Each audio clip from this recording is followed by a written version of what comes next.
أعوذ بالله من الشيطان الرجيم पनाह मांगता हूं मैं अल्लाह की शैतान मरदूद से। بسم الله الرحمن الرحيم शुरू अल्लाह के नाम से जो बड़ा मेहरबान निहायत रहम वाला है। बिस्मिल्लाहिर रहमानिर रहीम। अलिफ लाम रा तिल्क आयातुल किताबि व क़ुरआनिन मुबीन रुबमा यवद्दु الذين كفروا لو كانوا مسلمين ذرهم يأكلوا ويتمتعوا ويلههم الأمل فسوف يعلمون وما أهلكنا من قرية إلا ولها كتاب معلوم ما تسبق من أمة أجلها وما يستأخرون وقالوا يا أيها الذي نزل عليه الذكر إنك لمجنون لو ما تأتينا بالملائكة إن كنت من الصادقين ما ننزل الملائكة إلا بالحق وما كانوا إذا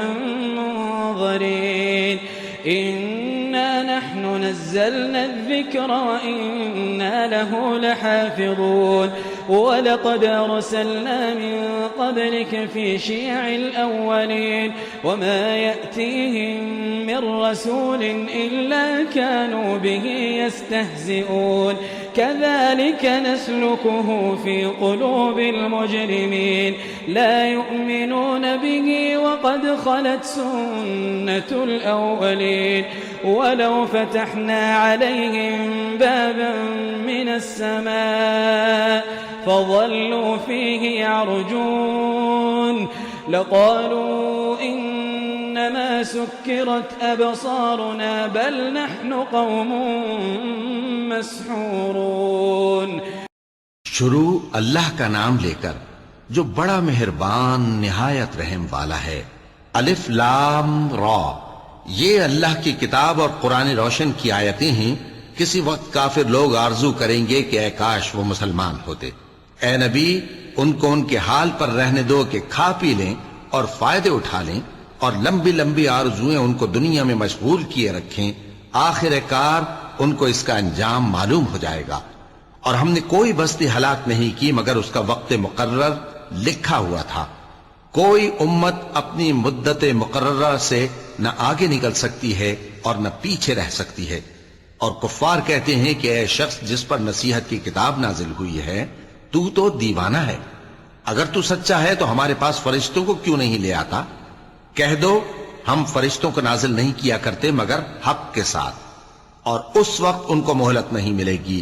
बेशक ये किताब नसीहत हम ही ने उतारी है और यकीनन हम इसके निगहबान हैं। और हमने तुमसे पहले के मुख्तलिफ ग्रोहों में भी पैगंबर भेजे थे और उनके पास कोई पैगंबर नहीं आता था मगर वो उसके साथ हंसी करते थे। इसी तरह हम इस गुस्ताखी को गुनाहगारों के दिलों में डाले रखते हैं सो वो उस पर ईमान नहीं लाते। और पहले लोगों की रविश भी यही रही है। और अगर हम आसमान का कोई दरवाजा उन पर खोल दें और वो उसमें चढ़ने भी लगे तो भी वो यही कहें कि हमारी आंखें बांध दी गई हैं, बल्कि हम पर जादू कर दिया गया है।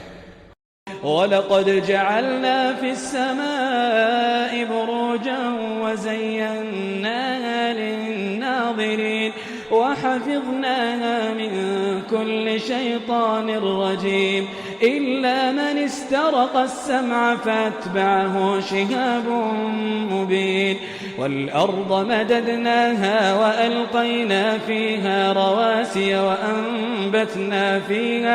وأنبتنا فيها من كل شيء موزون وجعلنا لكم فيها معايش ومن لستم له برازقين وإن من شيء إلا عندنا خزائنه وما ننزله إلا بقدر معلوم وأرسلنا الرياح لواقح فأنزلنا من السماء ماء فأسقيناكموه وما أنتم له بخازنين وإنا لنحن نحيي ونميت ونحن الوارثون ولقد علمنا المستقدمين منكم ولقد علمنا المستأخرين وإن ربك هو يحشرهم إنه حكيم عليم। और हमने आसमान में बुर्ज बनाए हैं और देखने वालों के लिए उसको सजा दिया है और हर शैतानी मरदूद से उसे महफूज कर दिया है। हाँ, अगर कोई चोरी से सुनना चाहे तो एक रोशन अंगारा उसके पीछे लपकता है और जमीन को हमने फैलाया और उसमें पहाड़ बनाकर रख दिए और उसमें हर एक चीज अंदाजे से उगाई और हमने तुम्हारे लिए और उन लोगों के लिए जिनको तुम रोजी नहीं देते इसमें माश के सामान पैदा किए और हमारे यहाँ हर चीज के खजाने हैं और हम उसको बमिकदार मुनासिब उतारते रहते हैं और हम हवाएं चलाते हैं जो पानी से भरी हुई होती हैं। सो हम आसमान से मेंह बरसाते हैं फिर हम तुमको उसका पानी पिलाते हैं और तुम तो उसका खजाना नहीं रखते और यकीनन हम ही हयात बख्शते और हम ही मौत देते हैं और हम ही सबके वारिस होंगे और जो लोग तुम में पहले गुजर चुके हैं हमको मालूम है और जो पीछे आने वाले हैं वो भी हमको मालूम है और तुम्हारा परवरदिगार क़यामत के दिन उन सबको जमा करेगा, वो बड़ा दाना है, खबरदार है। वलक़द खलक़ना الإنسان من صلصال من حمأ مسنون والجان خلقناه من قبل من نار السموم وإذ قال ربك للملائكة إني خالق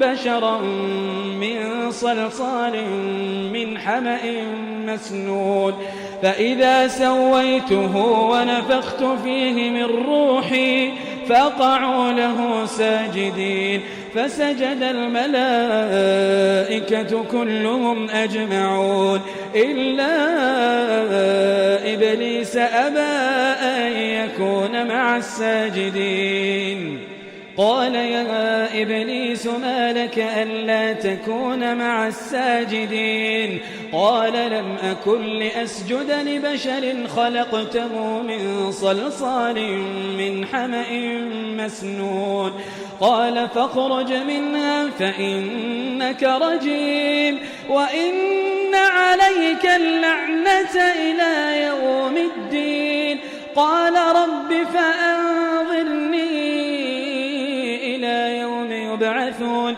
قال فإنك من المنظرين إلى يوم الوقت المعلوم قال رب بما أغويتني لأزينن لهم في الأرض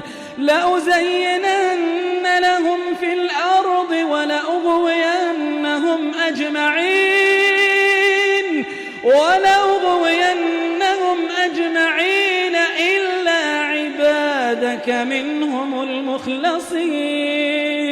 إلا عبادك منهم المخلصين قال هذا صراط علي مستقيم إن عبادي ليس لك عليهم سلطان إلا من اتبعك من الغاوين إن عبادي ليس لك عليهم سلطان إلا من اتبعك من الغاوين وإن جهنم لموعدهم أجمعين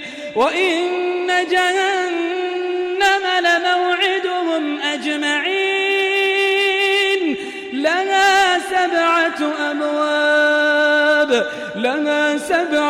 أبواب لكل باب منهم جزء مقسوم और हमने इंसान को खनखनाते सड़े हुए गारे से पैदा किया है और जिन्नों को उससे भी पहले बेधुएं की आग से पैदा किया था और वो वक्त काबिल जिक्र है जब तुम्हारे परवरदिगार ने फरिश्तों से फरमाया था कि मैं खनखनाते सड़े हुए गारे से बशर बनाने वाला हूं।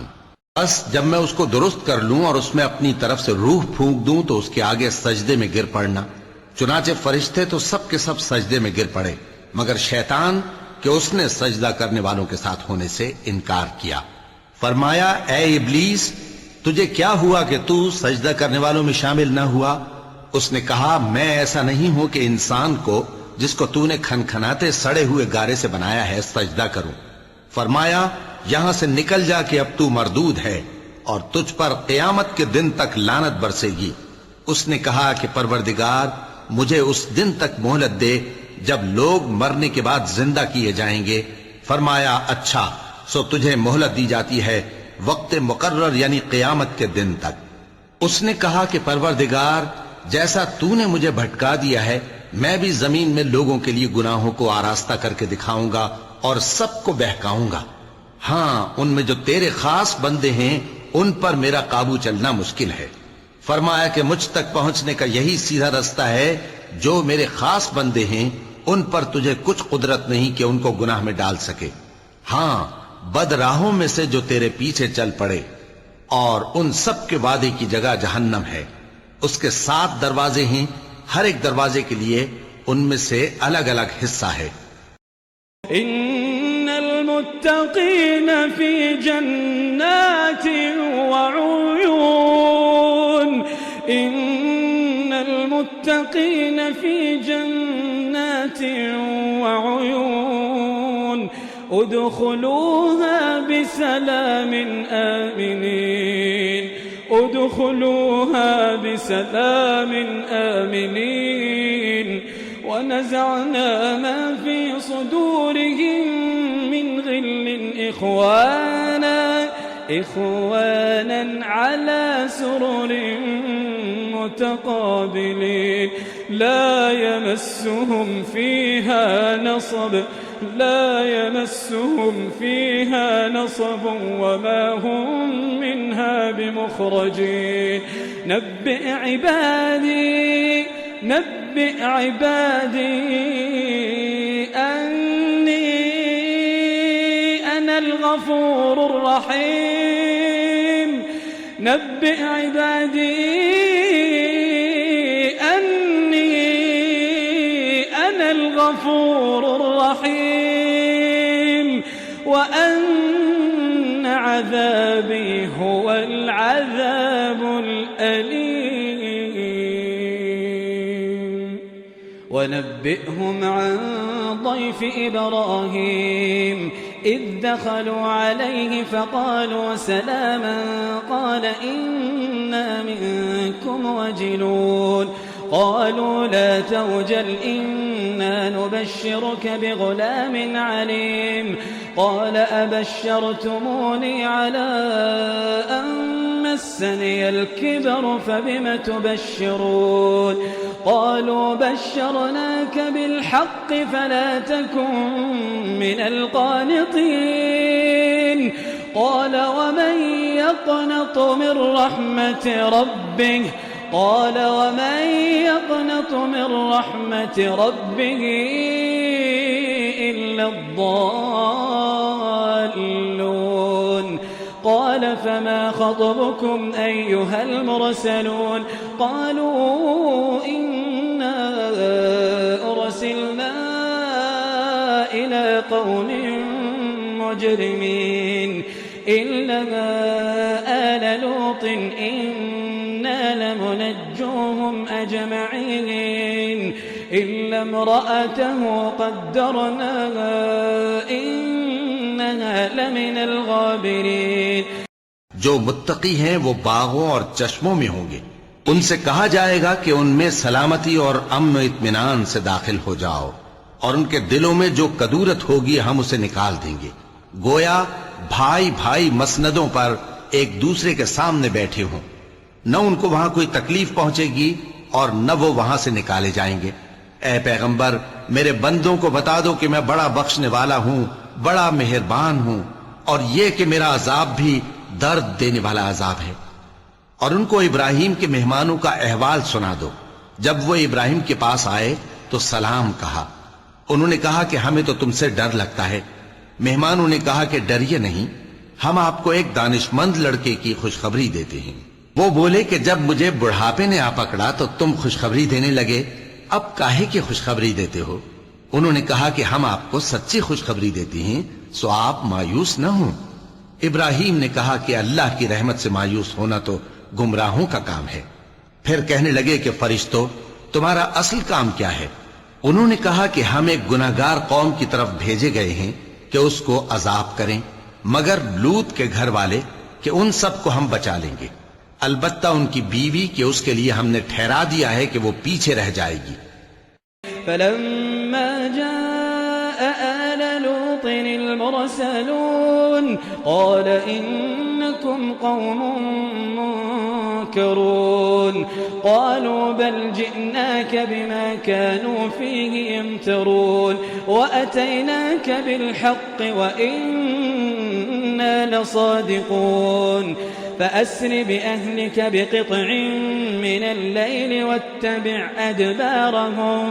واتبع أدبارهم ولا يلتفت منكم أحد وامضوا حيث تؤمرون وقضينا إليه ذلك الأمر أن دابر هؤلاء مقطوع مصبحين وجاء أهل المدينة يستبشرون قال إن هؤلاء ضيفي فلا تفضحون واتقوا الله ولا تخزون قالوا أولم ننهك عن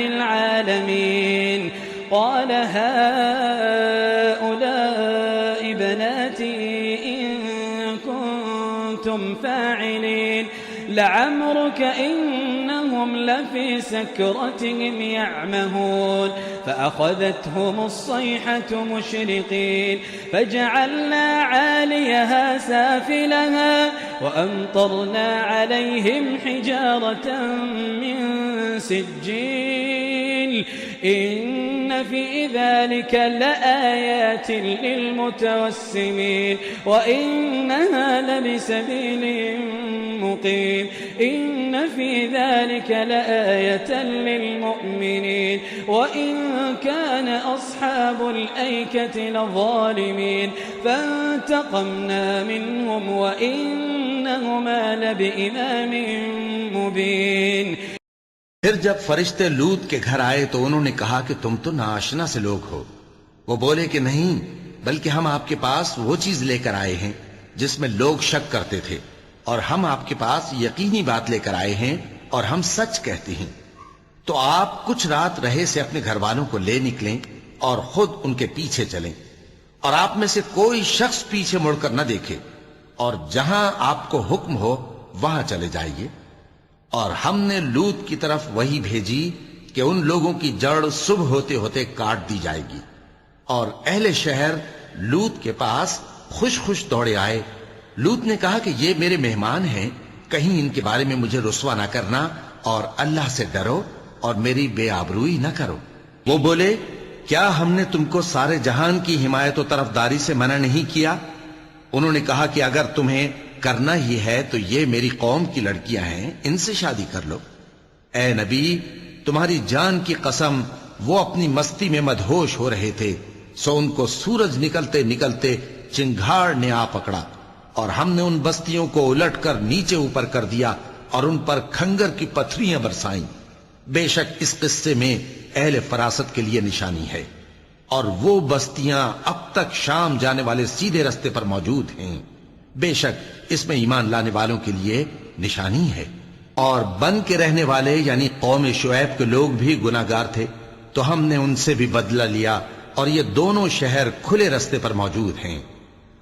وَلَقَدْ كَذَّبَ أَصْحَابُ الْحِجْرِ الْمُرْسَلِينَ وَآتَيْنَاهُمْ آيَاتِنَا فَكَانُوا عَنْهَا مُعْرِضِينَ وَكَانُوا يَنْحِتُونَ مِنَ الْجِبَالِ بُيُوتًا آمِنِينَ فَأَخَذَتْهُمُ الصَّيْحَةُ مُصْبِحِينَ فما أغنى عنهم ما كانوا يكسبون وما خلقنا السماوات والأرض وما بينهما إلا بالحق وإن الساعة لآتية فاصفح الصفح الجميل إن ربك هو الخلاق العليم ولقد آتيناك 7 من المثاني والقرآن العظيم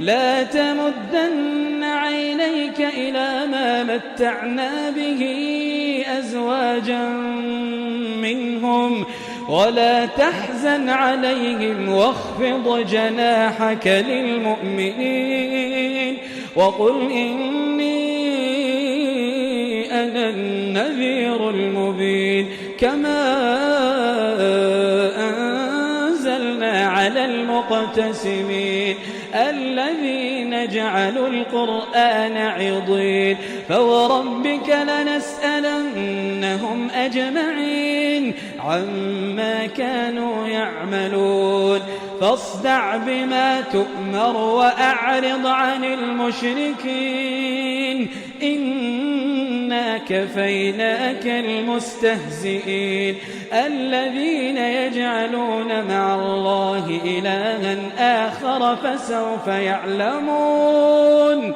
ولقد نعلم أنك يضيق صدرك بما يقولون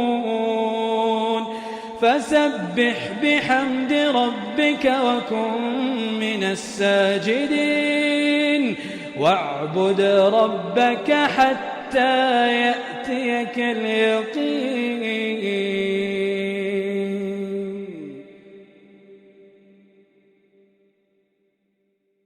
اور وادی ہجر کے رہنے والوں نے بھی پیغمبروں کی تکذیب کی. ہم نے ان کو اپنی نشانیاں دیں اور وہ ان سے منہ پھیرتے رہے اور وہ پہاڑوں کو تراش تراش کر گھر بناتے تھے کہ امن و اطمینان سے رہیں گے. آخر زوردار آواز نے ان کو صبح ہوتے ہوتے آ پکڑا اور جو کام وہ کرتے تھے وہ ان کے کچھ بھی کام نہ آئے. اور ہم نے آسمانوں اور زمین کو اور جو مخلوقات ان میں ہے سب کو تدبیر کے ساتھ پیدا کیا ہے اور قیامت تو ضرور آ کر رہے گی تو تم ان لوگوں سے اچھی طرح سے درگزر کرو. کچھ شک نہیں کہ تمہارا پروردگار ہی سب کچھ پیدا کرنے والا ہے جاننے والا ہے. اور ہم نے تم کو 7 آیتیں جو نماز میں دہرا کر پڑھی جاتی ہیں یعنی سورہ الحمد اور عظمت والا کلام عطا فرمایا ہے. ہم نے کفار کی کئی جماعتوں کو جن کو فوائد دنیاوی سے نوازا ہے تم ان کی طرف رغبت سے آنکھ اٹھا کر نہ دیکھنا اور نہ ان کے حال پر رنج و غم کرنا اور مومنوں کے ساتھ تواضع سے پیش آنا. اور کہہ دو کہ میں تو اعلانیہ ڈر سنانے والا ہوں اور ہم ان کفار پر اسی طرح عذاب نازل کریں گے جس طرح ان لوگوں پر نازل کیا جنہوں نے تقسیم کر دیا یعنی قرآن کو کچھ ماننے اور کچھ نہ ماننے سے ٹکڑے ٹکڑے کر ڈالا. سو تمہارے پروردگار کی قسم ہم ان سے ضرور پرسش کریں گے ان کاموں کی جو وہ کرتے رہے. پس جو حکم تم کو اللہ کی طرف سے ملا ہے وہ لوگوں کو بے دھڑک سنا دو اور مشرکوں کا ذرا خیال نہ کرو. ہم تمہیں ان لوگوں کے شر سے بچانے کے لیے کافی ہیں جو تم سے ہنسی کرتے ہیں جو اللہ کے ساتھ کوئی اور معبود قرار دیتے ہیں. سو ان قریب ان کو ان باتوں کا انجام معلوم ہو جائے گا.